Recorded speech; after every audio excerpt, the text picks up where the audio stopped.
Bismillah, Assalamualaikum warahmatullahi wabarakatuh. Waalaikumsalam.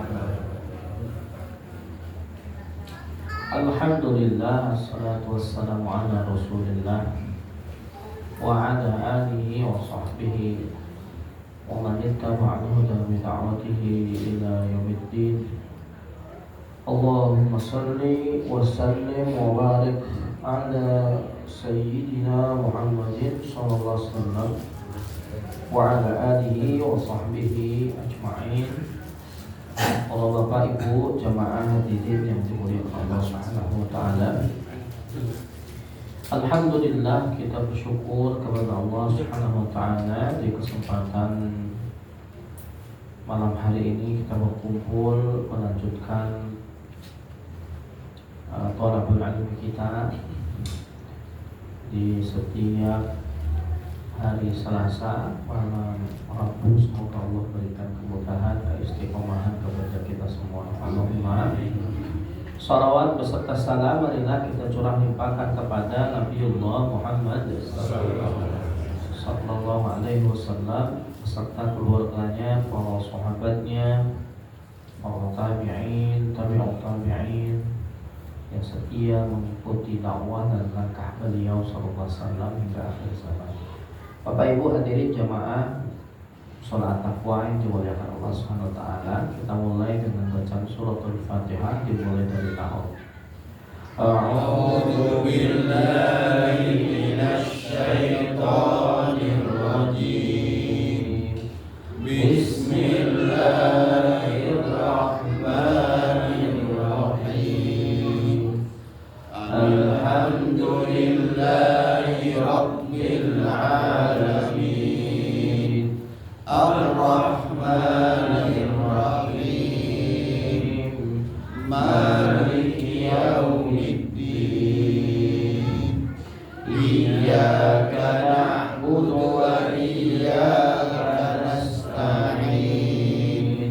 Ihdinas siratal mustaqim. Siratal ladzina an'amta 'alaihim ghairil maghdubi 'alaihim waladdallin.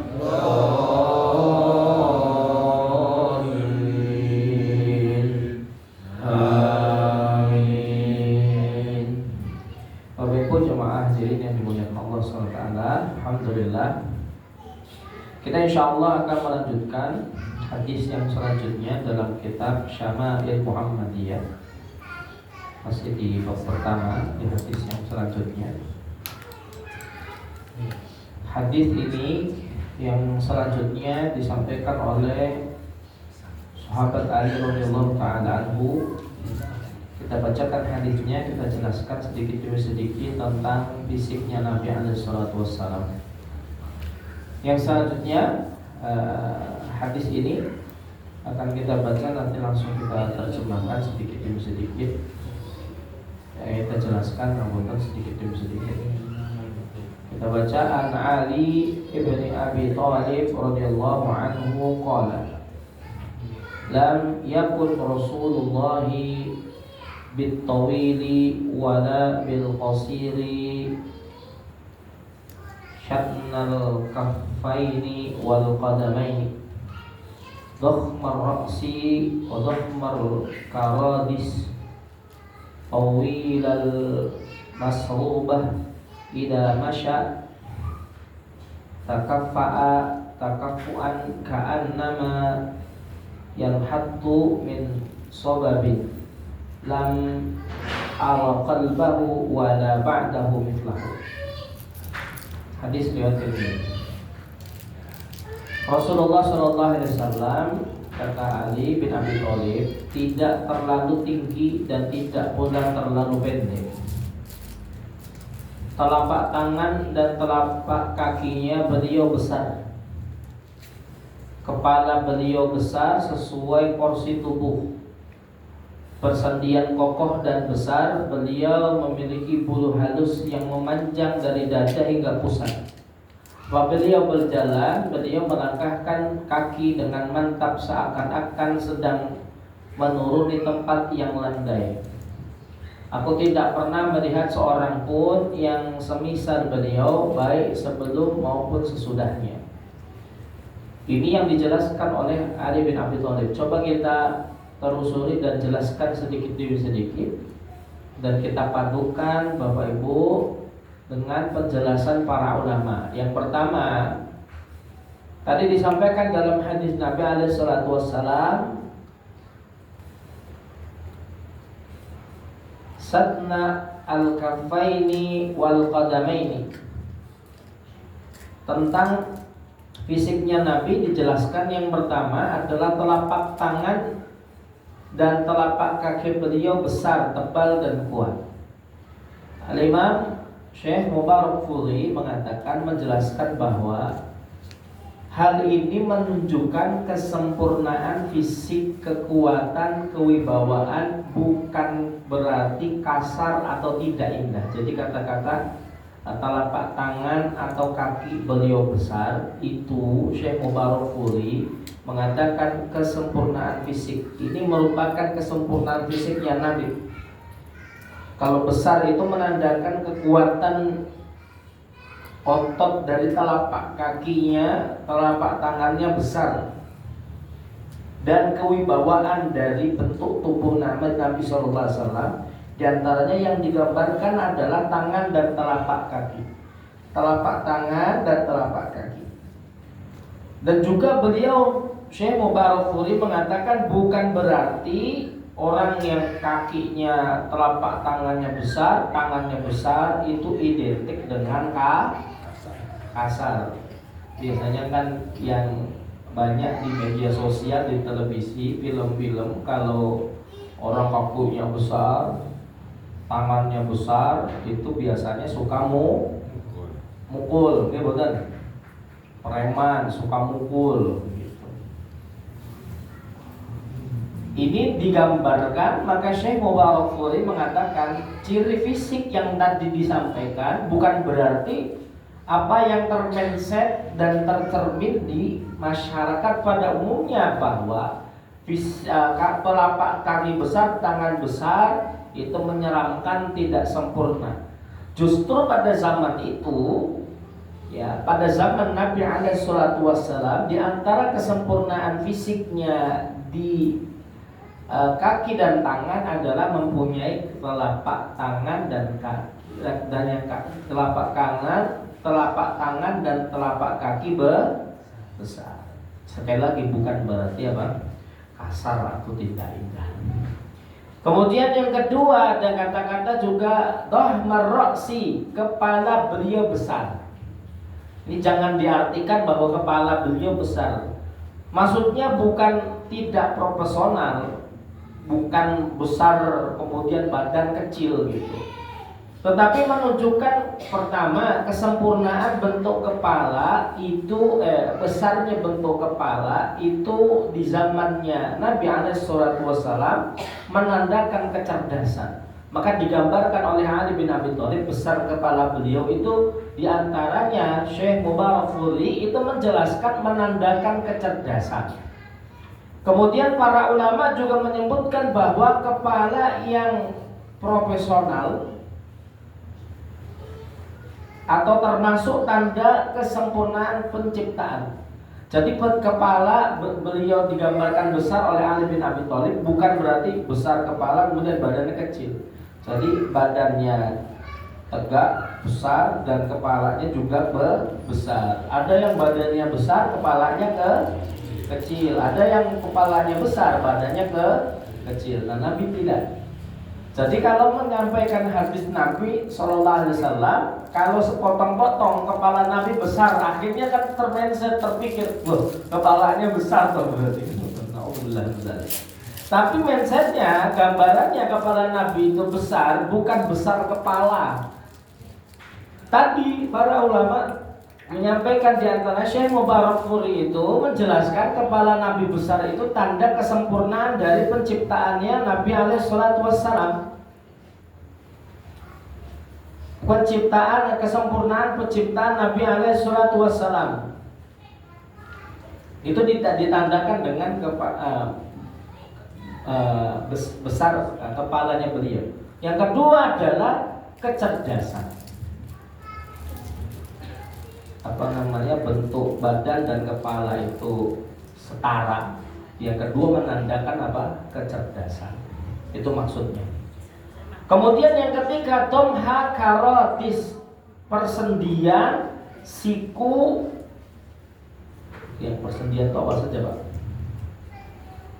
Tomha karotis itu artinya persendian. Jadi persendian berarti kan apa ini? Persendian itu siku, terus lutut, pergelangan tangan, bahu. Ini bahu, ini kan sendi.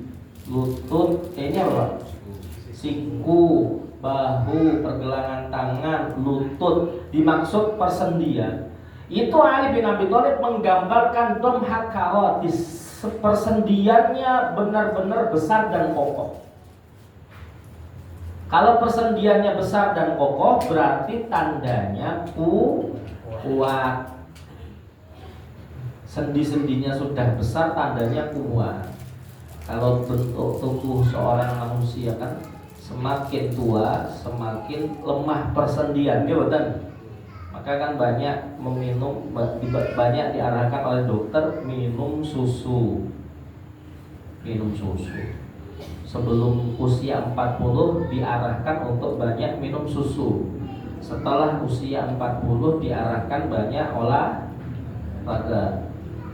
Susu sapi itu tidak baik untuk usia 40 ke atas.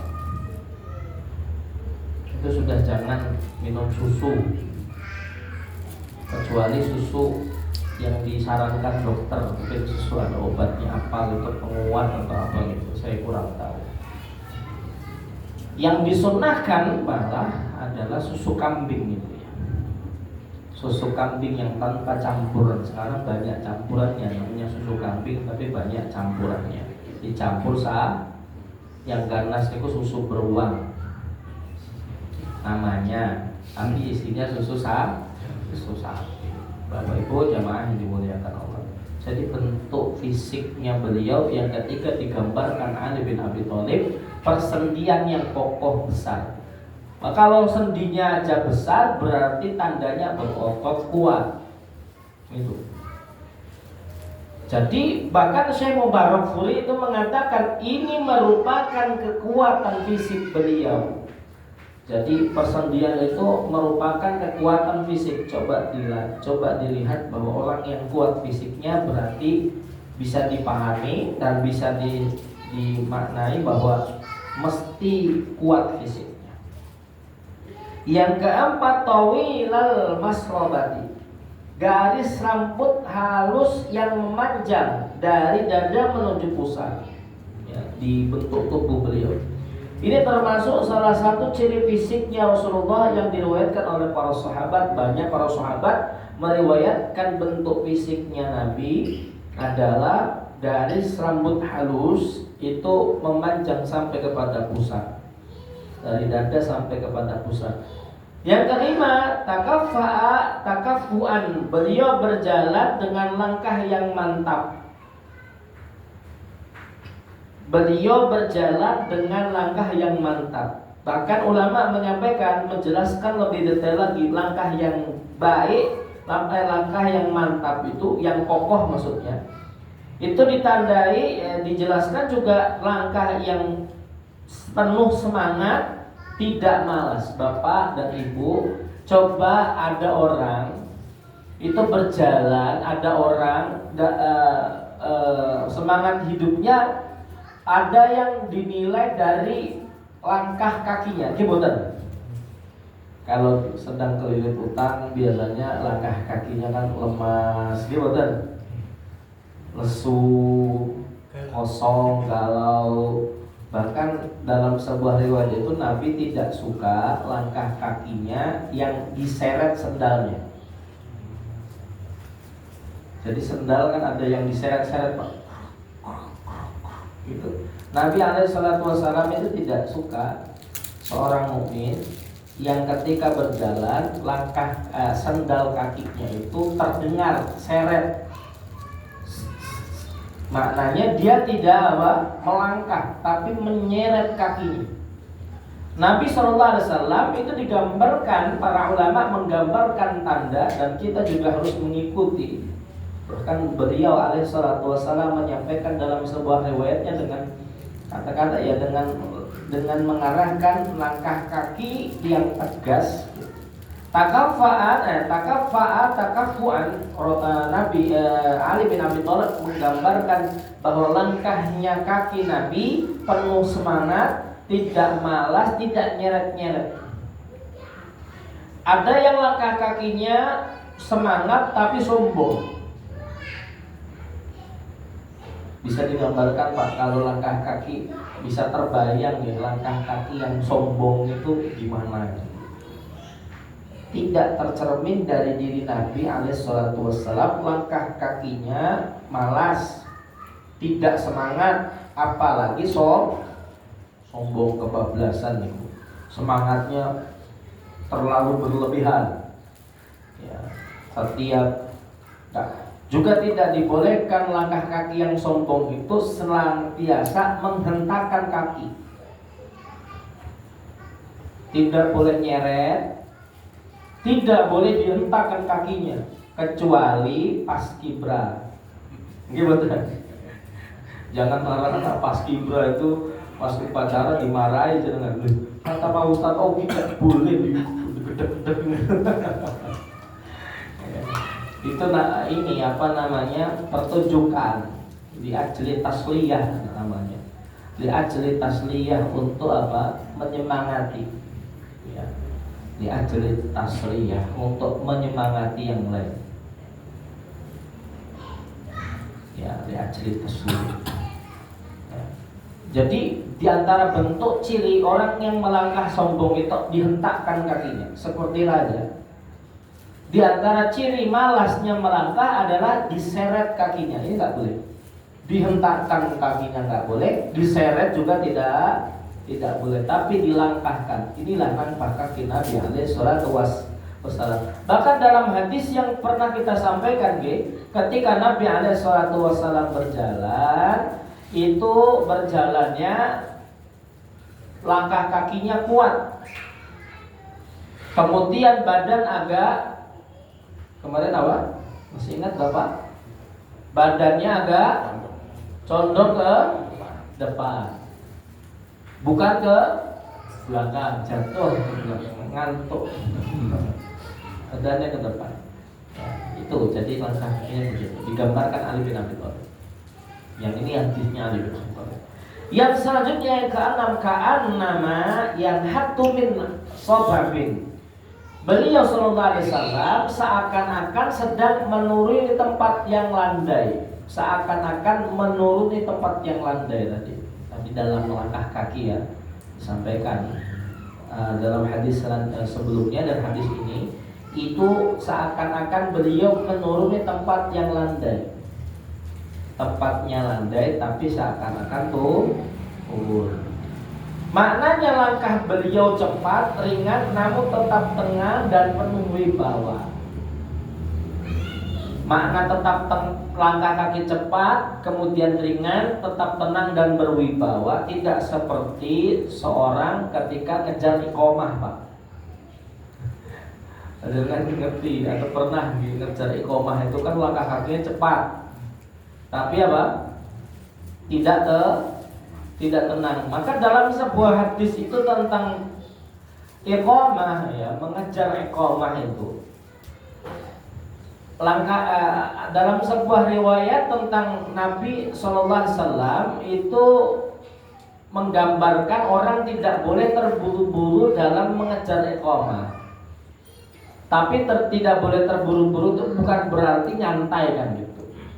Koma azan santai, ngopi dulu, nonton TV dulu. Kemudian pas iqomah masih pakai baju, jalannya juga santai. Itu namanya leha-leha, lalai namanya. Apalagi dalam sebuah hadis itu disampaikan dalam Subulus Salam, syarah kitab Bulughul Maram itu banyak menyampaikan dalam kitab shalah itu, Bahkan kalau ada seorang mukmin itu sehari-harinya nyantai, setiap harinya masbuk sholat, setiap harinya itu tanda ghaflah, lalai, beristighfar tobat kepada Allah SWT. Maka gini, balik lagi kepada Nabi SAW. Langkah kaki Nabi SAW itu tetap cepat, tidak karena mengoyak sesuatu, ngejar iqamah, ngejar azan, ngejar orang bagi duit, misalnya ngejar orang apa, tidak menandakan kebutuhan tertentu, tapi begitulah jalannya Nabi, tidak diada-ada. Bisa dipahami gak? Ustadz, apakah kita harus seperti Nabi? Ya minimal pertengahan, nggak boleh tidak bisa menyerupai 100% langkah kakinya Nabi.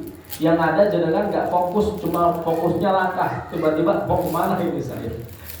Karena ada tuh santri Baitul Hikmah itu jalan aja dari kamar, kemudian jalan aja, tiba-tiba di depan pendopoknya Bapak Dokter Harun, kok di sini? Sehabis mendengar bagaimana langkah jalannya Rasulullah SAW. Ada sampai sekarang itu teman kami se-alma mater, satu angkatan kami di Ma'had itu, sampai sekarang jalannya itu mengikuti apa yang disampaikan oleh hadis Nabi Sallallahu Alaihi Wasallam. Sampai kita itu, ya Allah, kalau jalan santai, jalan sehat Pak, itu nggak kejar dia, itu kayak lari Pak. Sekarang dia di Boyolali, itu orang Tasik. Saya ingat pertama kali kalau di jalannya santai banget. Kemudian di dalam pesantren itu ada pembahasan kitab Syama'il Muhammadiyah. Ketika mendengar bagaimana jalannya Nabi, seketika itu setelah dia dengar itu jalannya jadi apa? Kencang. Ya, tapi awal-awalnya itu kayak tergesa-gesa Pak, kayak semangat ngikutin Nabi. Memang 100% nggak bisa, akhirnya kan ya jadi berlebihan. Tapi setelah itu dia katanya tidak bisa pelan. Saya kebayang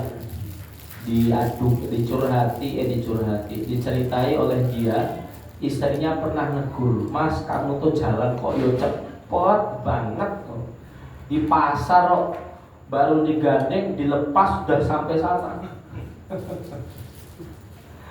Apalagi ada orang Gunung Kidul itu Pak. Nah, ini dulu punya santri orang Gunung Kidul Pak. Jadi nggak bisa naik motor, nggak bisa naik sepeda. Kalau pulang ke Gunung Kidul ya lari Pak. Dari Baitul Hikmah ke Gunung Kidul lari, bentar lari, nggak pakai mobil, nggak pakai bis, lari aja. Jadi lari pada subuh sampai itu sekitar sebelum asar apa jam 2 siang. Ya lari ke Gunung Kidul Pak. Jauh juga ternyata ya. Sampai berjam-jam, saya nggak tahu, mungkin larinya pelan ya. Kalau dia kencang mungkin zuhur sudah sampai ya.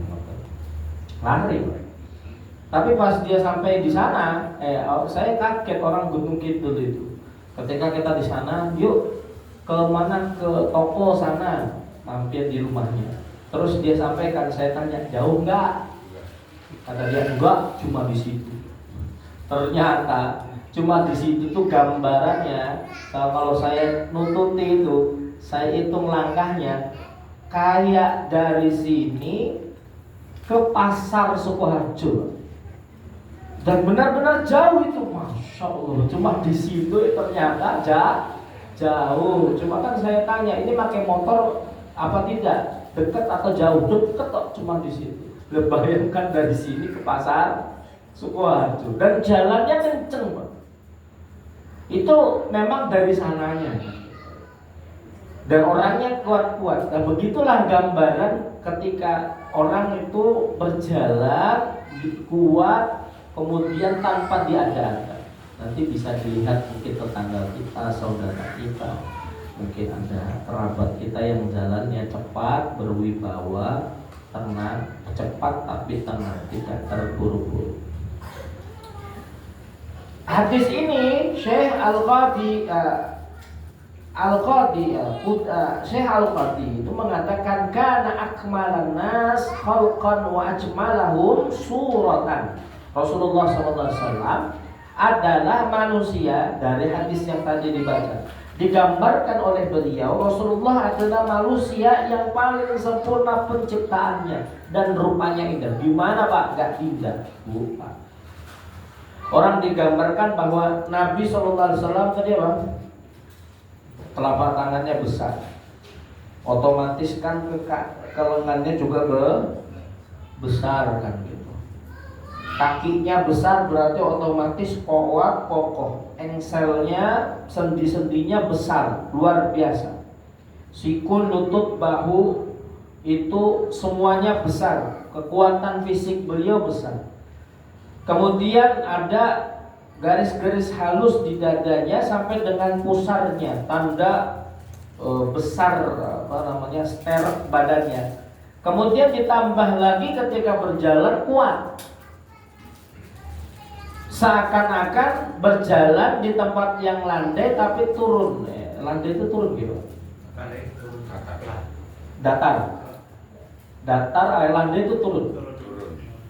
Turun pelan. Berarti seandainya diibaratkan berjalan di tempat yang datar tapi turun seperti landai. Ya. Jadi badannya agak condong ke depan, tanda kekuatan atau kecepatan dan ketenangan berjalannya Nabi Sallallahu Alaihi Wasallam. Ini diantara kesempurnaan fisiknya Nabi Sallallahu Alaihi Wasallam. Bahkan Al-Imam Ibnu Katsir menyampaikan ketika mendengar riwayat ini dari Ali bin Abi Thalib, beliau mengatakan ijtama'a lahu al-jamalul zahir wal batin. Pada diri beliau yang tadi digambarkan terkumpul keindahan baik lahirnya maupun batinnya. Gimana kok ditandai dengan lahir dan batinnya? Lahirnya secara fisik baik, bagus. Batinnya kelihatan bahwa ketegasan, kewibawaan itu tercermin. Orang ketika lihat Nabi, oh ini orang keren. Udah gitu. Kalau orang melihat kita kan masih tanda tanya, apa iya? Dilihat ke bawah atas, bawah atas, bawah atas, apa iya kan gitu. Kelihatan.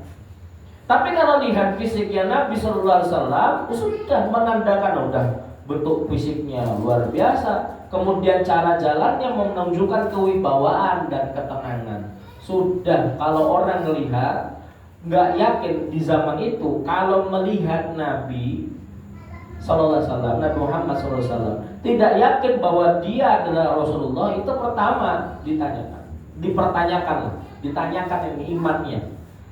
Tapi belum tentu juga kita kalau di zamannya Nabi kan bisa percaya. Alhamdulillah kita kan turun temurun Islam gitu Pak Bu. Jadi ngerti bahwa udah percaya bahwa Nabi adalah Muhammad adalah Nabi Allah, Rasulullah gitu kan.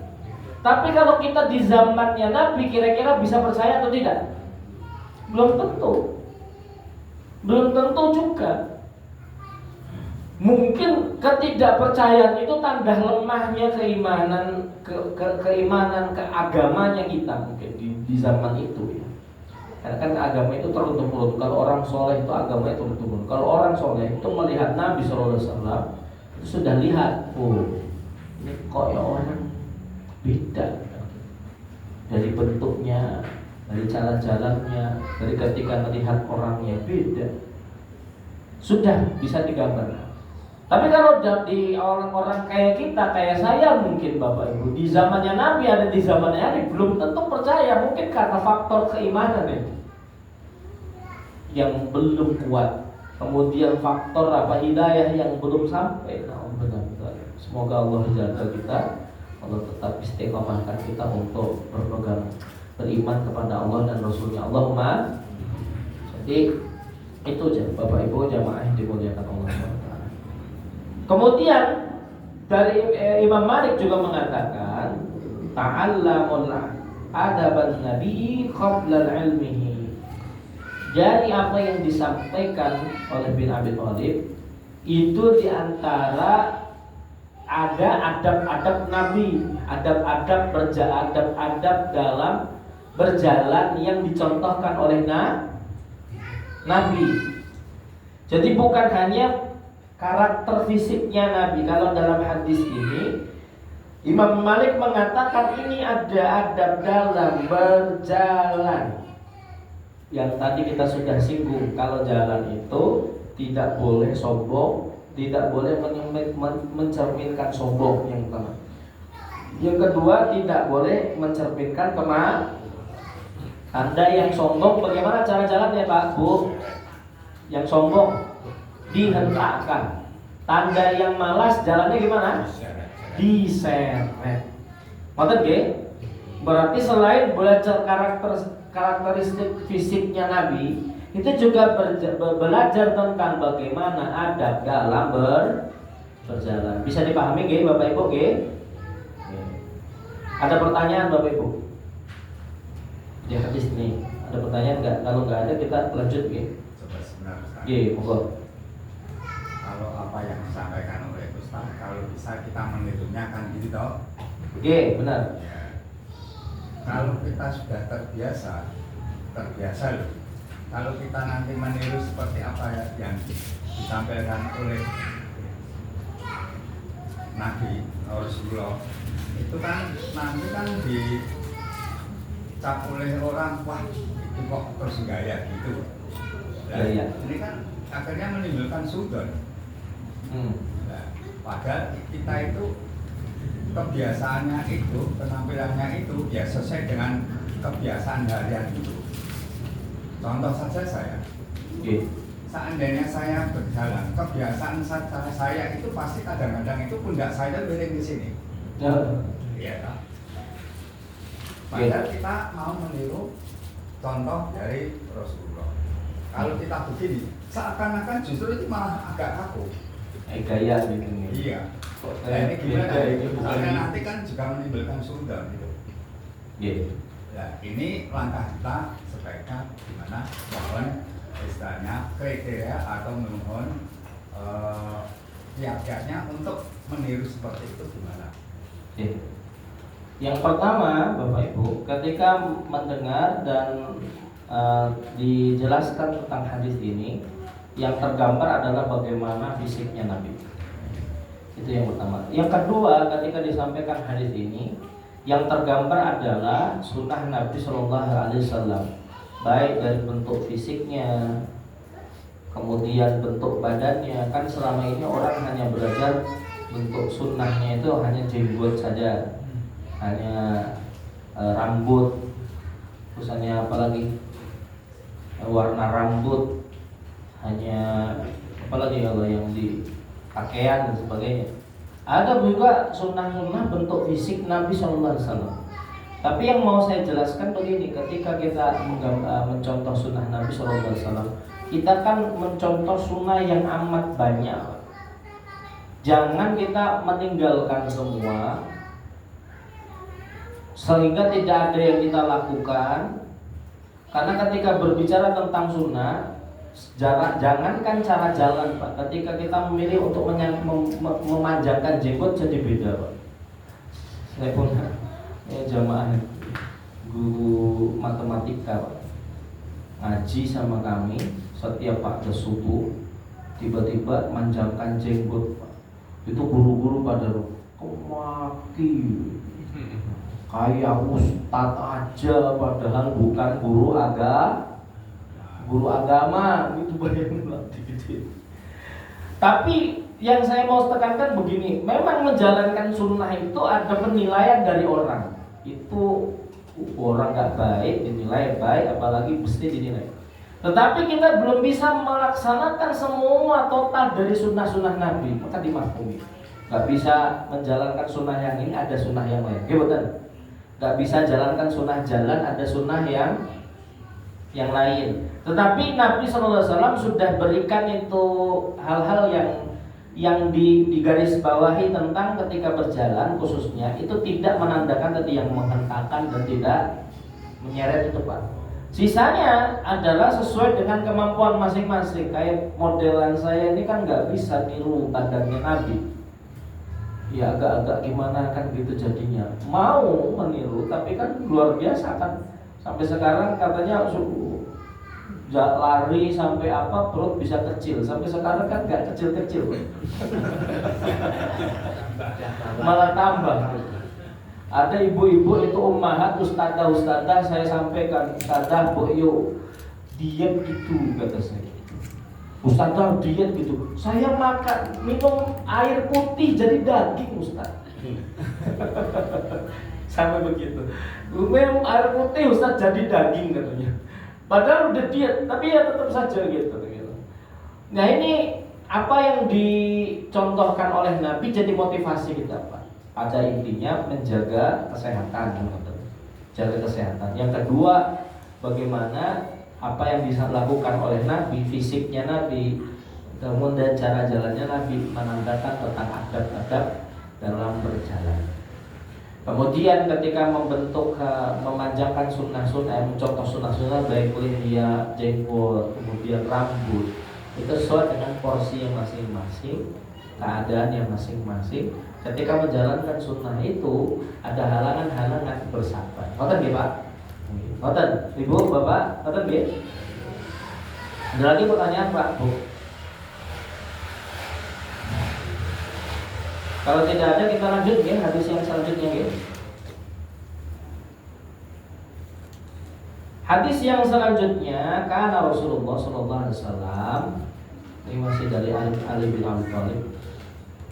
Karena Rasulullah sallallahu alaihi wasallam laisa bil tawil al mumaghad wala bil qasiri al mutaraddid wa kana arba'atan minal qaumi laisa bil ja'di al qatiti wala bis sabiti kana ja'dan rajulan wa laisa bil muhattami wala bil mukalthami wa kana fi wajhi tadbirun. Hadis riwayat Tirmidzi. Rasulullah sallallahu alaihi wasallam dan Ali bin Abi Thalib bukanlah orang yang sangat tinggi menjulang dan bukan tinggi, bukan juga pula pendek. Beliau bertubuh sedang, kata Ali. Rambut beliau tidak sangat keriting dan tidak pula lurus sekali, tetapi tubuh beliau tidak gemuk berlebihan dan wajah beliau tidak bulat penuh. Namun pada wajahnya terdapat sedikit kebulatan.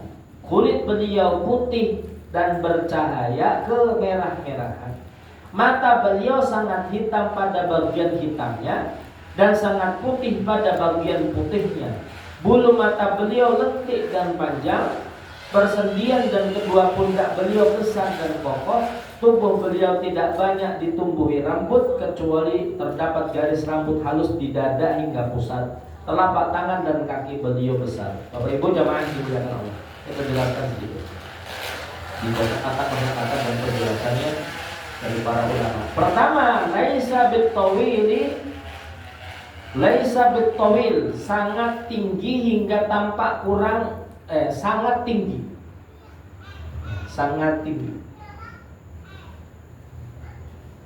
Sangat tinggi hingga tampak kurang proporsional. Sangat tinggi. Rasulullah SAW tidak sangat tinggi tapi tidak terlihat tidak kurang dari penglihatannya, dari penglihatan kita gimana ya bahasanya Pak? Sangat tinggi tapi bukan terlalu tinggi, gimana Pak bahasanya? Jadi Nabi itu sedang lah. Soalnya di sini digambarkan sangat tinggi, tidak terlalu tinggi. Kata-kata sangat tinggi itu digambarkan kan terlalu tinggi. Maka kata-kata sangat tinggi itu tidak terlalu tinggi. Wala bil qasiri al mutaraddid, tidak pendek. Beliau tidak pendek sehingga tidak tampak kecil. Kalau dari kata-kata sangat tinggi dan tidak pendek berarti beliau proporsional. Apa bahasanya? Proporsional. Standar di zaman itu. Arba'atun minal qaumi, beliau bertubuh sedang. Para ulama menjelaskan bahwa tubuh sedang merupakan bentuk fisik yang paling sempurna dan nyaman dipandang. Kana dan rojulan dan sedikit bergelombang rambut beliau dan tidak lurus sempurna. Jadi digambarkan bahwa rambut Rasulullah SAW berada di tengah-tengah, tidak lurus, tidak bergelombang atau tidak keriting. Bukan tidak bergelombang, tidak lurus, tidak keriting, tetapi bergelombang. Al-Muhattam, orang Nabi SAW bukan orang yang gemuk karena banyak lemak. Jadi Rasulullah tidak gemuk karena tidak orang yang gemuk karena lemah, bukan. Tapi bertubuh besar. Beliau yang ke-6 disebutkan oleh Ali Al-Mukalthami. Beliau wajahnya tidak terlalu bulat, tapi beliau wajahnya masih ada memiliki sedikit kebulatan, tanda menambah ketambah. Jadi kalau orang Arab itu Pak, kalau terlalu bulat itu biasa. Tapi kalau ada lonjong kemudian ada sedikit bulat, itu digambarkan itu, ya kata orang-orang Arab sih gitu, itu tampan gitu. Ya. Karena saya pernah mengundang yang kemarin itu orang Mesir, mbak Mesir itu. Jadi dia gambarkan gitu. Kan dia belum nikah. Terus saya tanya, Mbak, karena dia udah bisa bahasa Indonesia karena lama di Indonesia di Jogja. Mbak, carinya kayak gimana? Carinya itu Ustaz yang kayak orang Arab tapi nyerempet orang Indonesia. Iya, mukanya maunya kayak orang Arab tapi nyerempet orang Indonesia loh. Terus dia gambarkan, ya lonjong tapi ada tidak terlalu lonjong, ada sisi bulat gitu, menggambarkan bentuk muka gitu. Kemudian saya dengar ingat apa yang disampaikan dalam kitab Syama'il Muhammadiyah. Berarti kayak fisiknya Nabi gitu. Loh, kalau itu jarang. Ada orang Indonesia bentuknya lonjong, kemudian agak ada sisi kebulatan. Berarti fisiknya kayak merepet-repet Nabi, dia Ustaz. Berarti kan carinya begitu. Orang Indonesia kan bentuk fisiknya rata-rata bulat, gitu kan. Bentuk kepalanya itu. Yang lonjong kan orang-orang Arab itu. Lonjong lonjong besar itu orang Arab. Tapi Nabi SAW itu lonjong, kemudian ada sisi kebulatan. Ini digambarkan demikian oleh Ali bin Abi Thalib. Abyadu masyruban, kulit beliau putih bercahaya disertai warna kemerah-merahan. Kalau orang Indonesia kan putih ke coklat-coklatan, bahkan coklat-coklat gitu, sawo matang. Saya nggak tahu istilah sawo matang itu asalnya mana Pak. Jadi kalau kita gambarkan fisiknya orang Indonesia ini sawo matang, saya lihat sawo itu kok ya kayak berlebihan atau terlalu coklat itu sawo kan ditelurnya sawo kan berlebihan kan, jadi terlalu coklat. Tapi alhamdulillah masih diakibatkan sawo gitu kan gitu. Kemudian yang selanjutnya yang ke-8 adalah bagian mata beliau hitam. Bagian yang hitam itu hitam pekat. bagian mata yang putih bersih, ya. Matanya hitam berarti tidak ada. Kalau ada sahabat Nabi Shallallahu Alaihi Wasallam, istrinya Nabi Shallallahu Alaihi Wasallam, bagian hitam matanya itu kecoklatan. Ada yang dari keturunan Persia. Ada yang sahabat juga banyak dari keturunan Persia, menandakan bahwa Nabi Shallallahu Alaihi Wasallam murni keturunan Arab. Kalau campuran matanya coklat kebiru-biruan Palestina itu orang Arab, udah campuran Pak, campuran Eropa. Jadi mata hitamnya itu sudah tidak hitam, ada yang coklat, ada yang kebiru-biruan. Orang-orang Palestina, orang-orang Syria itu sudah campuran, ya, keturunan campuran. Tapi kalau orang Arab, Nabi SAW keturunan Arab itu matanya tetap hitam. Apa dia Bapak Ibu ya? Kemudian yang lanjut kita sampaikan ada asfar. Kemudian bulu mata beliau panjang. Bulu matanya panjang tanpa ditambahin apa Bu? Bulu mata ini apa Bu? Apa Bu? Eyeshadow. Apa bulu mata ini apa? Enggak tahu ya. Bulu mata palsu ini apa? Apa Bu? Maskara. Enggak tahu juga Ibu. Enggak pernah otak. Oh gitu. Jadi Nabi SAW bulu matanya panjang. Ya, bulu matanya panjang tanpa ditambahi. Al-jalila musyash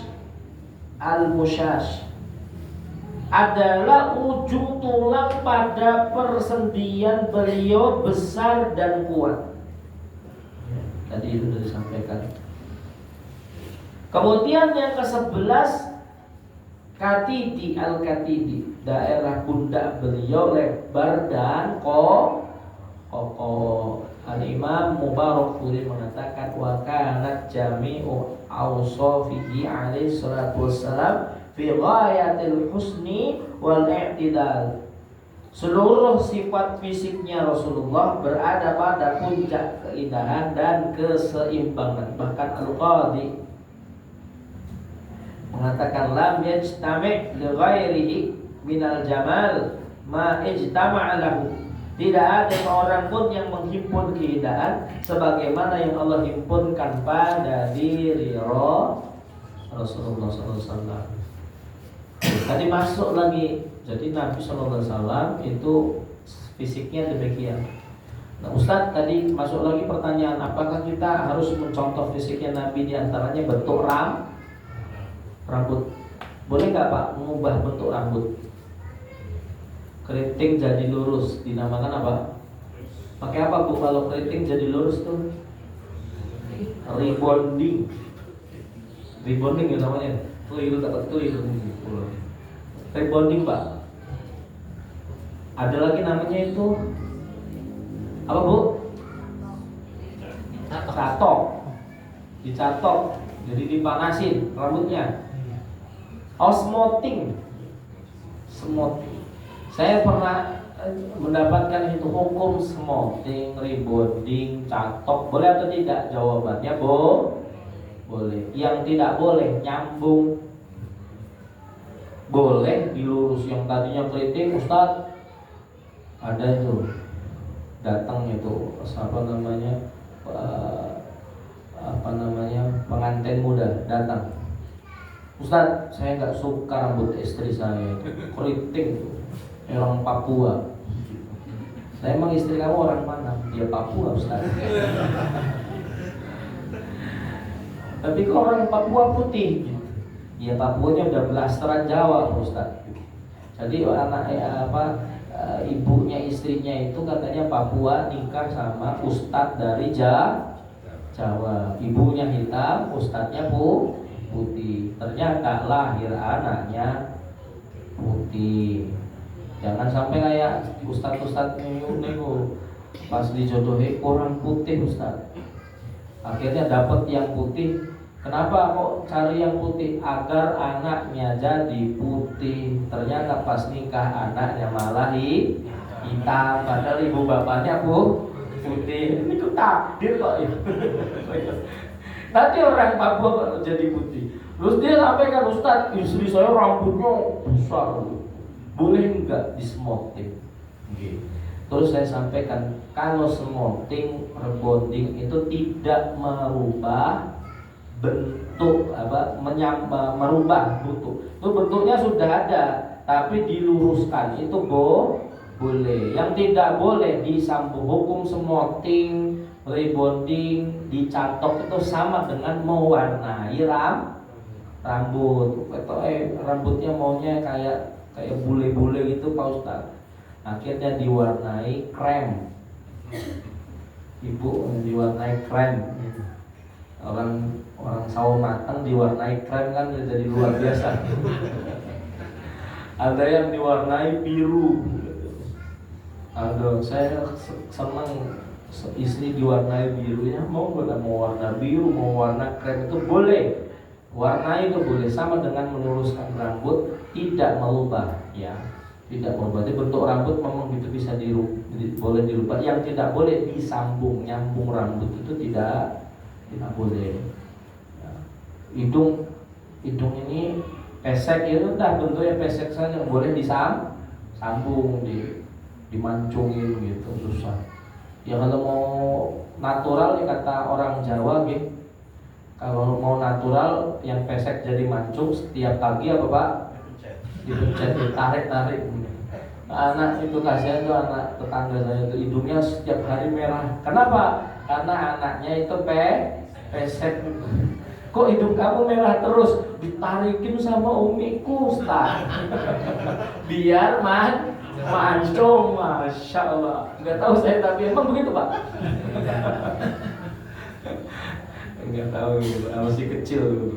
Hidungnya sering merah gitu. Kalau ke TPA itu sore-sore ke TPA hidungnya sering merah. Kenapa kok hidung kamu merah terus? Ditariki uminya, biar tadinya pesek jadi mancung, Masya Allah.